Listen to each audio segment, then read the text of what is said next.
everybody. Decided to start a YouTube channel, so if you like what I do, subscribe. Got a Chrysler 300 with a oil cooler leak.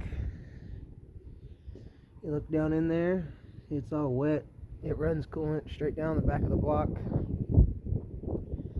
So, just wanted to show you how to do this. Maybe it will help somebody. First, we want to remove the intake tube. It's held on by two band clamps. Pretty simple. Self-explanatory.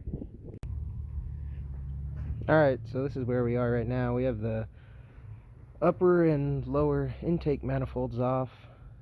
The upper one was held on by 7 bolts and 2 nuts. It's pretty simple. You remove a couple sensor plugs and air line, 2 of those. It's really not that bad. And then there's 7 bolts on the lower intake. You also have to remove your electrical connections for your injectors. They're held on by some red tabs. You remove these and then you press the clip and pull up. It's really simple. And then I just zip tied it up. Didn't really feel like taking the stuff off the back of it. There's no need to. So we're here at the oil cooler. You gotta remove this connector first. It's got the red clip on it. And then you have to remove this one, the back of the oil cooler. So press in. It's facing down, but it may not be on yours. It's pretty simple either way. Gotta remove this coolant hose off the back. And then just a few bolts and it'll be out soon. Sweet. So there it is, the leaking oil cooler. It's held on by 5 bolts. They're E8. So make sure you don't strip those and get the correct socket on there. Once you pull it out, when it's leaking, this whole valley is full of coolant and mixed with oil, and it's pretty bad, pretty nasty. I thought I had a pump, but it grew legs and walked away, I guess.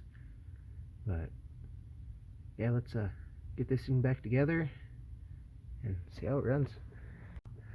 So I found it way easier to put the coolant hose back on at the rear before you actually bolt it back up. Also, when removing it, I unbolted it before pulling that hose off.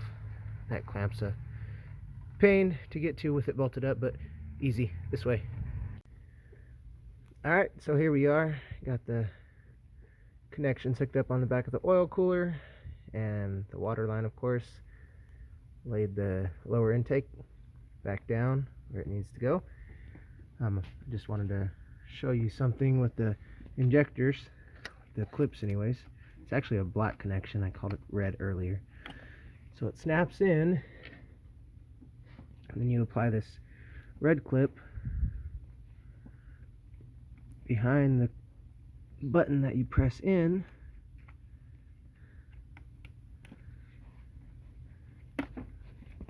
Just like so. And that's like a safety clip, I guess, is what you would call it. Just so that connection can't come undone, that button can't accidentally get impressed on the connector, and you wonder why you have a misfire. Well, there it is, all buttoned up and put back together. Let's start it and see if she runs, I guess. Sweet. Alright, well, I guess let's see if she starts.